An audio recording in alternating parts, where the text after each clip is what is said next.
"We don't have space for your kids at Christmas," my mom said. My brother smirked. "Yeah, just bring yourself. They're too loud anyway." I nodded. Wing. That night, I took back every toy I had bought for my nephews. At 7:10 a.m., my sister texted, "Where are the presents?" "They're crying," I replied with. It was one of those moments where you just sit there stunned, not even sure what just happened. I was at home 2 weeks before Christmas, and the kids were in the living room decorating the little fake tree we pulled out of storage. They were so excited, asking questions about when we'd go to Grandma and Grandpa's, if the cousins would be there, if we'd get to sleep over like last year. I told them we would.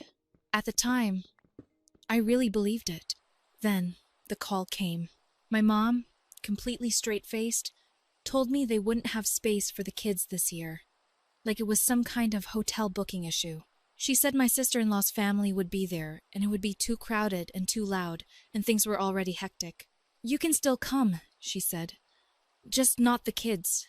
Before I could even process it, my brother's voice chimed in from the background. "Yeah, just bring yourself. They're too loud anyway." It was like a punch in the stomach. I think I just said, "Okay," and hung up. What else was there to say? I sat on my bed for a long time after that, trying to figure out how to break it to my children without breaking them. I couldn't do it, so I didn't. I told them plans had changed, and we'd be doing our own special Christmas at home this year.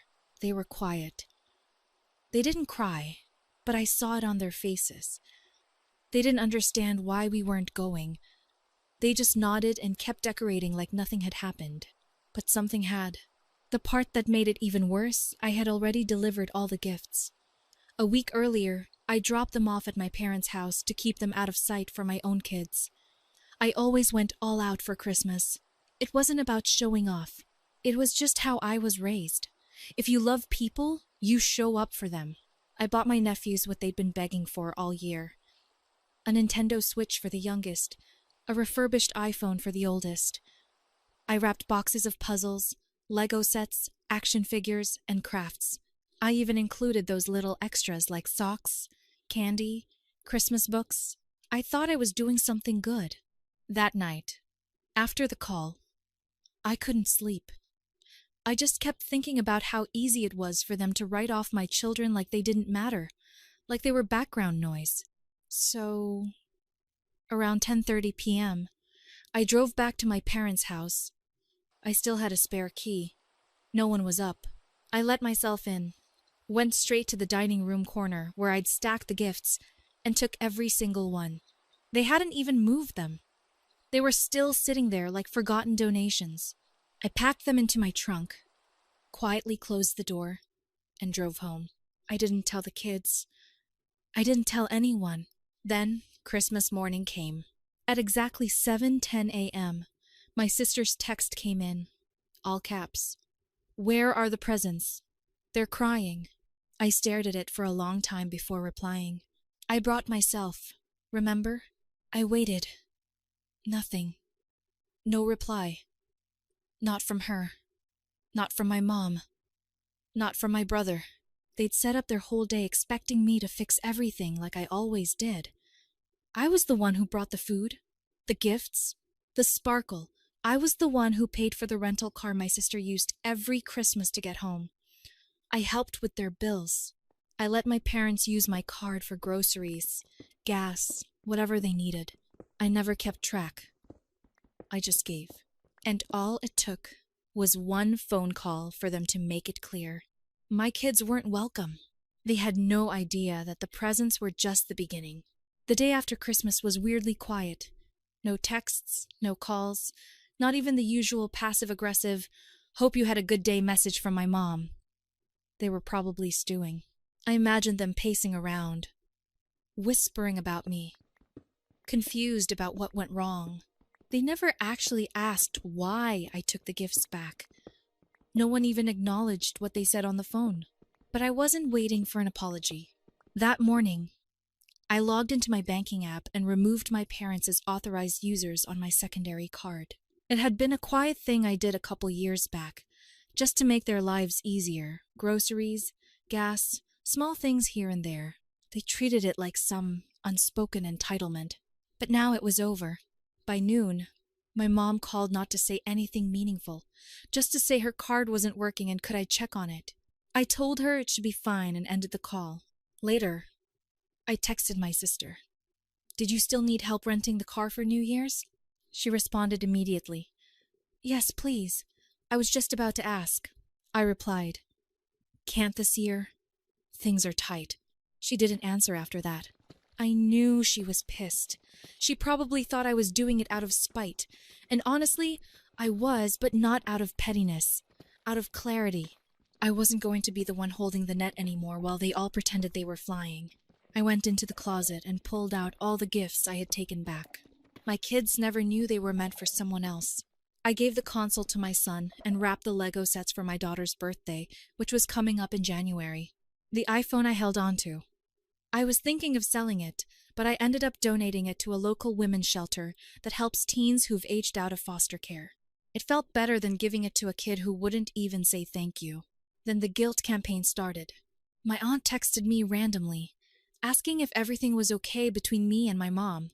Then my cousin messaged me a screenshot of a Facebook post. My sister had made something vague about some people forgetting the meaning of family.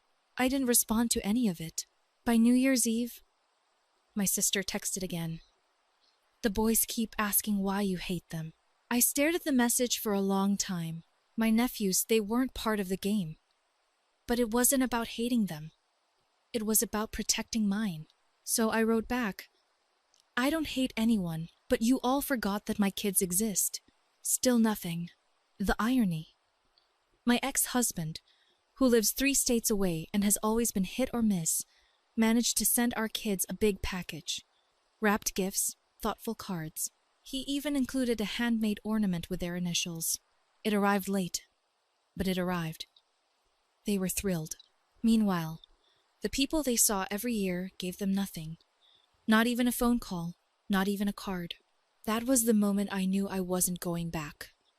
Not next year. Not ever. They were so used to me filling in every gap that they never noticed when I started taking things away. But they were about to. The fallout wasn't loud. That's what surprised me. No dramatic confrontations, no screaming matches, just slow silence like a fabric unraveling stitch by stitch. A few days into January, my mom finally called again. Her voice was normal. Too normal. She asked about the kids. Asked how our Christmas was.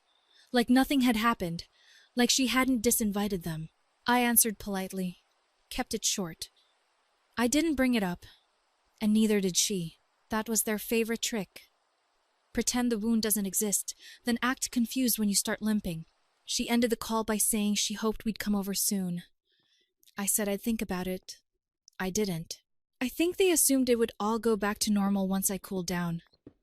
That's how they talked about me. Emotional, dramatic, sensitive, all code words for stops giving when she gets tired of being used. That month, I didn't send over the usual money for Dad's medications. He didn't call. My mom did. Said something vague about insurance issues. I told her the pharmacy could help her figure it out. She didn't say anything after that. I think it finally hit her that the card was really off, that the faucet was dry. My sister texted me 2 weeks later, asking if I'd watch her kids for the weekend so she could go to a wedding. I just responded, "No, sorry, no excuse. Just the truth." Her reply was one word. Wow. A week after that, my brother's wife sent me a message. She said she wasn't trying to get involved, but that the kids were really sad and that everyone misses you. No mention of what had happened. No ownership. Just guilt dressed as concern. I didn't respond. I was spending more time with my own kids than I had in months. Not rushing around to make everyone else's life easier. Not burning money and energy on people who didn't even like my children in the room. We made hot cocoa every other night. Played the Switch. Took long walks around the neighborhood. I watched them settle into something peaceful. Like they finally didn't feel like second-class citizens in their own family. One night, my daughter asked, "Why didn't we go to Grandma's this Christmas?" I said, "Because it wasn't a place for us this year." She thought about it for a second and said, "That's okay. I liked our Christmas better." And that was it. No tears, just truth. Meanwhile, cracks started forming in the family machine. I heard through a cousin that my sister's car broke down and she couldn't get to work, that my parents had been asking around for help with bills, that my brother's wife was complaining about how everything's fallen on us lately. They were starting to feel the weight, the kind I used to carry without them noticing. Every little thing I used to do quietly had been holding up a lot more than they realized. Without me, the holes showed. But none of them called to say sorry. None of them said, "We were wrong, and now I wasn't just gone. I was watching, and I was done playing dumb." By mid-January, things started getting oddly transactional. The silence was over, not with apologies or reconciliation, but with Venmo requests. Random, unspoken requests from my mom. $25 here, $50 there. One was labeled for gas. Another said, "We need food." She never texted or called to explain, just sent the request like it was still December and I was still playing my role. I didn't send a dime. A week later, my phone rang. My mom. She sounded pleasant at first. Too pleasant. She asked about the kids, what they were up to, how school was going, like we hadn't just spent Christmas divided by an invisible wall that she built. I let her talk. Then she said, "By the way, I sent a couple Venmo things. Did you see them?" I said, "I did." She paused, expecting me to offer something. When I didn't, she tried again. "Things have just been a little tight lately." I said, "Do you remember what you told me before Christmas?" She didn't answer right away. Then came the inevitable excuse. "I didn't mean it the way it sounded. It was just going to be a lot of people this year. We were trying to keep things simple, right? Simple. And apparently the simplest way to make space was to remove 2 children from the equation." I told her I wouldn't be helping out anymore, financially or otherwise. She gave one of those tight, breathy sighs, then said, "Well, I hope this isn't permanent. We're still family." I didn't say anything back. I think we both knew the answer already. And then, a few days later, something strange happened. My son came into the kitchen holding his tablet, looking a little confused. He asked, "Why did Uncle Tom say Santa doesn't like us?" I froze. "What are you talking about?" He showed me the screen. My brother had posted an Instagram story. A short video, probably meant to disappear in 24 hours, but not fast enough. He was standing in his kitchen, filming a tiny box of off-brand building blocks on the counter. He said, "Guess this is what Christmas looks like when someone decides to play the Grinch." In the background, his wife laughed and said, "Next year, we'll just tell the kids Santa's allergic to drama." They didn't say my name. They didn't have to. They made my kids the punchline in some petty online joke. Turned a family betrayal into content for their friends. My children were excluded and now they were mocked for it. And it reached them through a screen they weren't even supposed to be watching that day. That night, I went into our old family group chat. The one where we used to plan holidays and birthdays and text each other random memes. No one had said a word in it since December. I sent one message. "You can unfollow me in real life, too." Then I left the chat. No one followed up. Not one call. Not one message. Not even a half-hearted defense. But here's what they hadn't thought about. I still had all their tax paperwork. Every year, they sent me their W-2s. Their receipts, screenshots, and login info.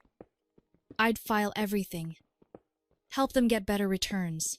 Fix their mistakes. They never even learned how to do it themselves. My sister had already mailed hers like clockwork, first week of January. A manila envelope with her scribbled note. "Can you do it by the 20th? Need the refund. As soon as possible." I slid it into a drawer and didn't touch it. No message. No warning. Just nothing. Let them figure it out this year. Or don't. Because what they never realized is that I wasn't just the one who brought the gifts. I brought the knowledge, the money, the support, the stability. I was the invisible infrastructure they all leaned on. and they took it for granted because I made it look easy. Now, piece by piece, I was dismantling it all quietly, thoroughly, and they were starting to feel it. February came, and the air shifted. It wasn't dramatic. It was the kind of change that creeps in slowly until suddenly it's undeniable. My sister texted me first. No greeting. Just, "Hey, did you file yet?" My refund usually hits by now. I stared at it for a minute, then put the phone down. She waited a day before following up. "Madison, I really need it. I have rent coming up. Can you at least let me know what's happening?" I replied the next day. "I didn't file anything this year. You'll have to do it yourself." She responded in under 5 minutes. "Are you serious? Why wouldn't you tell me that earlier? I've been waiting weeks." I didn't reply. Not because I was being cruel, but because I had nothing left to explain. She'd never said thank you when I did it. Not once in the 7 years I handled her taxes. Not one gift card, not one kind word, just expectation, just assumption. 2 days later, I got a call from my dad. That was unusual. He opened with small talk, asking about the weather, how work was going, if the kids were doing all right. I knew it was coming, so I just waited. Then he said it. "I heard you're not helping with taxes this year." I confirmed it. He went quiet, then said, "We've always relied on you for that stuff." I asked, "You mean the same way my kids rely on having family who want them around?" Silence. Eventually, he said, "Your mom didn't mean to upset you. Things just got messy with the holidays." But I wasn't angry anymore. Not really. I'd passed that stage. I just didn't trust them. And I didn't owe them the stability they never gave me or my children. I told him I hoped they figured things out and that I had to go. That week, I got an email. My brother's wife, of all people. Formal tone. Subject line, "Help." She explained that they were trying to refinance the house and needed help organizing financial paperwork. Said I'd always been the one to handle stuff like this. Then, casually, at the bottom, she added, "It'd be great to get that iPhone back if you haven't already sold it. It was meant for Tyler, and he's been pretty upset." I reread it twice, wondering if she was being serious. I didn't respond. They thought all of this was temporary, that I was just being emotional, that eventually I'd get over it, come back into the fold, pick up the slack again. But what they didn't realize was that I was watching them learn how to drown. My mother's friend, a woman I barely knew, messaged me a few days later, said she'd heard there was drama and hoped I wouldn't let a misunderstanding ruin things. That family is everything. I didn't even answer that one. But something strange happened near the end of the month. A package arrived for my kids. No return address. Just a stack of books, some candy, a card that said, "You are so loved." Inside, there were $200 bills tucked between the pages. My son thought it was from my ex again, but I knew it wasn't. His gifts always came through Amazon. This one felt more personal. Maybe it was someone in the family finally realizing how far they pushed. Or maybe someone saw the way the tide had turned. My kids were okay. They were more than okay. They were thriving. Because for the first time, everything they were given came from someone who chose them. The people who used to ignore them were now struggling, scrambling, missing tax deadlines, losing access to money, asking for help in ways they never had to before. And all I did was stop giving. No warning, no fight, just absence. And absence, it turns out, is louder than anything I ever could have said. By March, I realized something strange. I hadn't cried once. Not when they excluded my kids. Not when I pulled the gifts out from under their tree. Not when they started unraveling one by one, trying to patch up the damage without ever acknowledging the cause. I hadn't cried because, for the first time in years, I didn't feel powerless. I felt free. One morning, I got a text from my brother. "Hey, Mom's in the hospital. Nothing major, blood pressure. Just thought you should know." That would have worked on me once. The vague guilt, the implication that if I didn't show up now, I was the bad one. But even that felt different now. They weren't informing me out of concern. It was bait, I sent back. Hope she's okay. That was it. 2 hours later, my mom texted from her hospital bed. Are you really going to let this family fall apart over Christmas? I read it once and didn't answer, because it wasn't about Christmas. It was about years of being the backup plan. The one who fixed things, funded things, figured everything out while my kids were treated like background noise. It wasn't one moment. It was 1,000 little ones. This time, I just let them pile up until I had enough. Around the same time, a letter came in the mail. Handwritten. I recognized the writing immediately. My sister. It was 2 pages long. She wrote about how hard things had been, how she missed the way things used to be, how the kids, her kids, kept asking when they'd see Aunt Madison again. She never mentioned what she said on the phone that night. Never mentioned the "they're too loud anyway" comment. Just said we were all stressed. I think we forgot how much you do for everyone. That part made me laugh.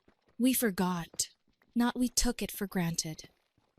Not we treated you and your kids like an afterthought. Forgot. I folded the letter and put it in the drawer with her tax documents. Still untouched. In April, I booked a trip for me and the kids somewhere warm. Just the 3 of us. We stayed at a hotel. Ordered room service. Swam in a rooftop pool. I watched them laugh. Truly laugh. Not trying to win anyone's attention or compete with cousins or walk on eggshells. We video chatted with their dad while we were there. He was trying, in his clumsy way. He asked if they got his New Year's package, and they smiled and held up the handmade ornament he'd sent. It was uneven and a little crooked, but it was theirs, and it came from someone who cared. When we got back, I saw one last message in my inbox from my mom. We're doing a family brunch next weekend. I hope you'll bring the kids. Everyone would love to see them. There it was. Bring the kids. Not just bring yourself. I stared at it for a while, then deleted it without answering. Because they didn't miss my kids. They missed what my kids represented. The feeling of family, the warmth, the convenience, the illusion that they were good people because someone else, me, was doing the heavy lifting. I had already spent years building a bridge. They lit it on fire. And now, even as they watched the smoke, they still hadn't learned how to build anything themselves. I wasn't angry anymore. Just done. The door didn't slam. It didn't even creak. It just closed and stayed that way.